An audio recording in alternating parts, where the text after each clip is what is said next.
السلام عليكم، تحياتي لكم جميعا. وإجاني سؤال من أحد المتابعين على الإنستغرام: أحمد، أنا متابعك من 7 سنين، وبعرف إنه صار عمرك 30 سنة. أنا هلأ عمري 20 وكتير بحب أتفرج على فيديوهاتك وآخذ نصايحك، علما إني عايش بسوريا بمناطق النظام. ممكن تنصحني شو أعمل بهدول ال10 سنين لحتى أصير بعمرك؟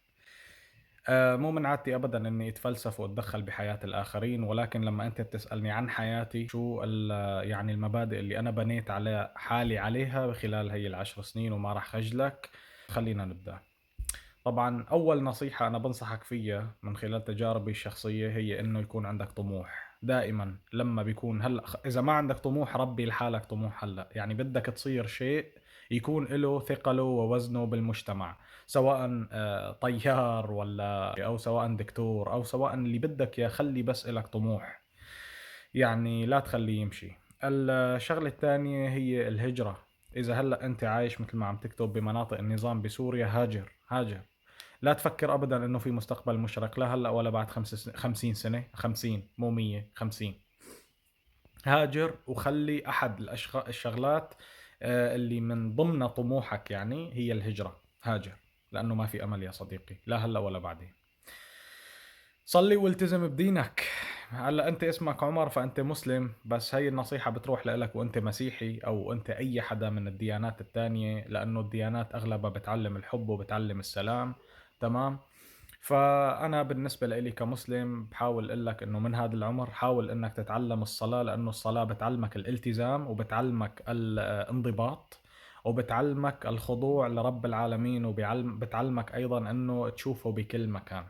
فلما بيكون الله موجود بحياتك والصلاة موجودة بحياتك بتصير بتعف نفسك عن كتير أهواء أنت مالك فيها، وبتدمرك وبتعيقك عن التقدم لطموحك. هاي عم نحكي سواء هاجرت أم ما هاجرت. تعلم اللغة لو هاجرت، وحط بين عيونك دائما طموحك. يعني تمام، لما انت بدك تتعلم اللغة كل ما انت شفت طموحك قدامك رح يكون هذا دافع لإلك انه تتعلم اللغة بشكل اقوى. لا تفكر ابدا وتسمع من الناس انه اللغة مو مهمة. انا اليوم عندي اصحاب كتير ما تعلموا اللغة او تعلموا جزء بسيط، وللأسف مكانك راوح عم يشتغلوا اشغال شاقة جدا وحياتهم صعبة بصراحة، وبلش يطلع عندهم امراض وبلش جسمهم يتهاوى بعد 10 سنين.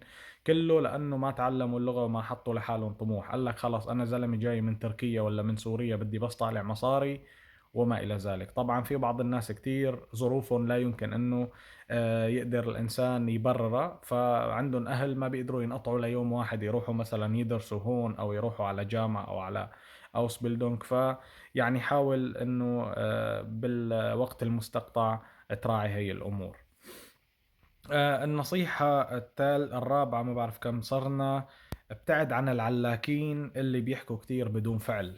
رح تلاقي بالبلاد المهجر كتير من الناس اللي بيعلكوا واللي بيستعرض عضلاته واللي بيفخم بنفسه، واللي كل ما تعرض عليه شغلة بيحاول انه يفشلك وبيحاول انه يحطمك وبيحاول انه يورجيك انه هو اعلم منك. فلا تعمل هاي الشغلة ولا تروح ورا هذا الطموح ولا تعمل ولا تساوي. حيط نفسك دائما، ولو هذا صعب يعني، بس حيط نفسك دائما بناس عم تنجز، ناس عم تشوفها قدامك انه عم تتقدم، وناس عم تشوفها قدامك انه عم توسع نفسها وتوسع نطاقها وتوسع اعمالها وحتى افكارها. مو انسان منغلق وقاعد بس يعني علاك علاك علاك وتضيع على الوقت. فبعدهم عنك لهدول الناس ضروري ضروري، لانه بياخذوا من عمرك وبياخذوا من وقتك على الفاضي. وقتك هو ذهب. ال10 سنين هدول انا عن جد انا جيت على المانيا بعمرك، عمري 21 سنه.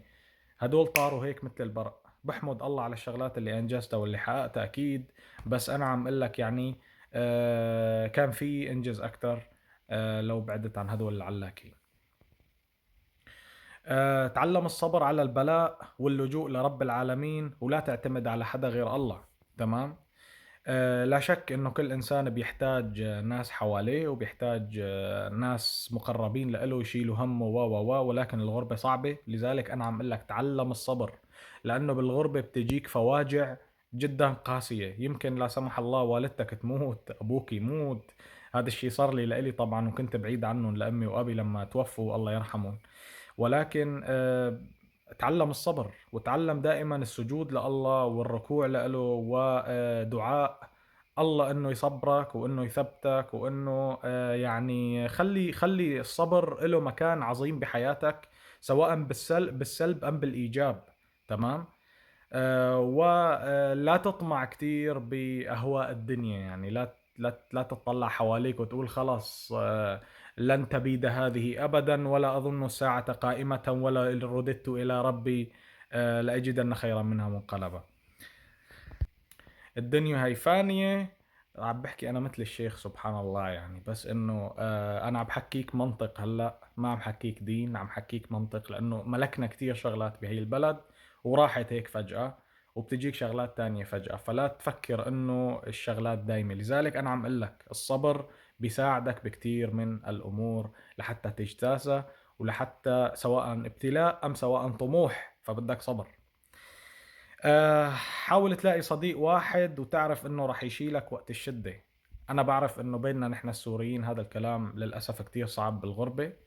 العوامل يطول شرحها، ولكن انا عم اقول لك حاول بقدر الامكان انك ما تسكر باب اعطاء الفرص للناس. طبعا مو اعطاء فرص للناس يعني تسلموا رقبتك بكل مرة ويقصوا لك اياها او يخزقوك، المعذرة من الكلمة، وانما اقصد يعني انه حاول دائما تعطي فرص للناس، ويكون عندك فراسة بانك تعرف شو معدن هذا الشخص. هل هو صالح لانه يكون فعلا صديقك وقت الشدة؟ والدنيا اخذ وعطى، مثل ما هو بيعطيك مثل ما انت بتعطيه يعني. حاول تبتعد عن البنات وعن الزنا، وحاول تفرجي الله انك عم تصبر عن مفاتن الحياة، وبوقتها هو راح يبعث لك اللي يسر خاطرك. صدقا انا هذا الكلام جربته، وكتبت هذا الموضوع من جانب منطقي، قبل ما انه يكون جانب ديني، بس من جانب منطقي بحت. حاول انك تبتعد عن الزنا، لانه لما بتبتعد عن الزنا ربك بفاجئك ببنت الحلال اللي يعني بتعفيك او بتغنيك عن هذا الموضوع، وربك بيعطيك لحتى ترضى.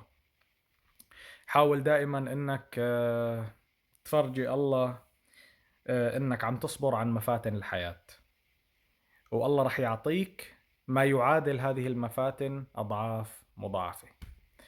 شكرا على الاستماع. تابعوني على الانستغرام وعلى صفحاتي على السوشيال ميديا على المستر فاونديشن. أنا بتشكر الجميع على الحلم، على الدقائق المعدودة اللي حكيناها هلأ، ولكن صراحة أنا لخصت هاي ال10 سنين لإلي بهذا الشكل. تحياتي لكم.